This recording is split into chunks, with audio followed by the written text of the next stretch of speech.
There was once a very unbeautiful, very rocky, rotten island.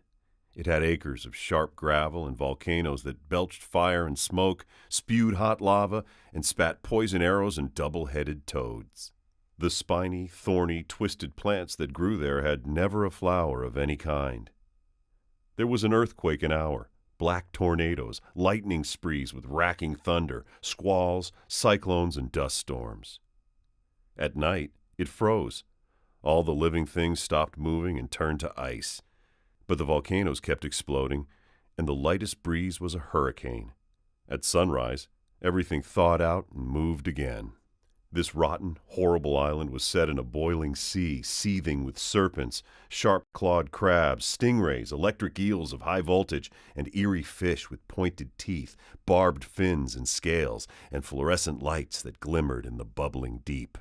The denizens of this sizzling hot, freezing cold, rocky, rotten island were monsters, huge or miserably stunted, fat or scraggly, dry or slimy with scales, warts, pimples, tentacles, talons, fangs, extra arms, eyes, legs, tails, and even heads, all in ridiculous arrangements. Some had armor plating full of tacks and rusty nails, and some had wheels for legs. No two were ever alike. The insects there could get as big as barracudas, goggle-eyed, with chopping mandibles, bug-eyed and hairy, with stinging tails and clacking shells, covered with grit and petrified sauerkraut. There was no shortage of anything ugly. All these horrid creatures dined on one another. The thorny plants were their vegetables. For dessert they had gravel. No one ever went hungry. Whenever two of these hideous creatures passed each other slithering, creeping, or crawling by, they'd hiss and spit and shoot a bit of flame by way of greeting. They were vain and jealous. They could spend hours adoring their own ugliness and resented any who seemed uglier. Some lived inside the volcanoes. They liked to bathe in the lava, then cool off stretched out on hot embers in the broiling sun, dreaming up new ways to hurt or planning how to get even for something that never even happened. Others liked to bathe in the sizzling sea, adding their poison to the water. Nothing could make these monsters shake so hard with laughter as to see another one suffering pain. They loved their rotten life. They loved hating and hissing at one another, taking revenge, tearing and breaking things, screaming, roaring, caterwauling, venting their hideous feelings. It tickled them to be cruel and to give each other bad dreams. Rotten Island was their paradise. One day, out of nowhere, a mysterious object made its appearance. A lovely flower with blushing petals, growing in a bed of gravel. The first ones to see it were afraid, then very angry. They snorted fire and made menacing sounds. They had never seen anything so beautiful. They found it scary and repulsive. Soon everyone heard about the flower and came to see it, and everyone was angry. They roared and hissed and clawed the ground. They wanted to be rid of that flower, but did not dare touch it.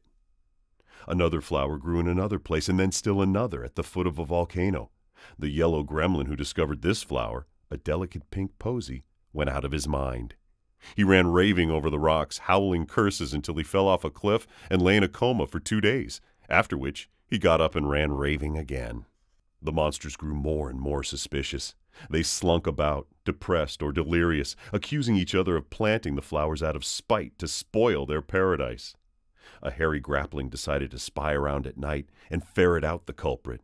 He hid behind a rock and waited, but when night fell, he was congealed into an ice statue and never learned what he wanted to know. The island was in an ever-increasing uproar. More flowers grew, more insults were hurled back and forth, more fire was spat. Their whole style of life was threatened, and they were all dreadfully edgy, having conniption fits and nightmares, the kind even they did not enjoy. They were paralyzed with terror. It got so the worst thing one monster could do to another was to push him into a flower. It made them hysterical with rage. From cursing and blaming, scratching and shoving, they took to serious fighting, and all their deepest demons of hate tore loose.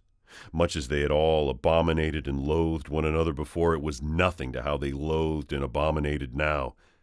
But it no longer gave them pleasure. Battles raged. It was war. It was every rotten one for his own rotten self against every rotten one else. Every rotten one was equally furious and bit, clawed, spat fire and deadly fumes, hurled rocks and burning lava, shrieked, bellowed, and screamed. They flung themselves one at the other, inflicting dreadful damage. The sun burned hotter than ever, and when freezing night came with its wild winds, the battle was frozen solid until morning, when it thawed out and started all over again. It went on and on and on, and one day it was all over. There was nothing left but smoke and smoldering ashes. Rain came, first pelting down in a deluge, then falling gently, a tender spray of droplets. It rained all through the night. There was no freeze. At dawn, the rain was over, and Rotten Island was no longer a rotten island. Where all those fearsome creatures had given up their ghosts, there were now flowers of all possible kinds, each one as lovely as the rest. The ugly sea monsters had fled, leaving a clean blue sea. Over this flowering paradise the heavens were spanned by a glorious rainbow. And it wasn't long before the first birds came to the new, beautiful island.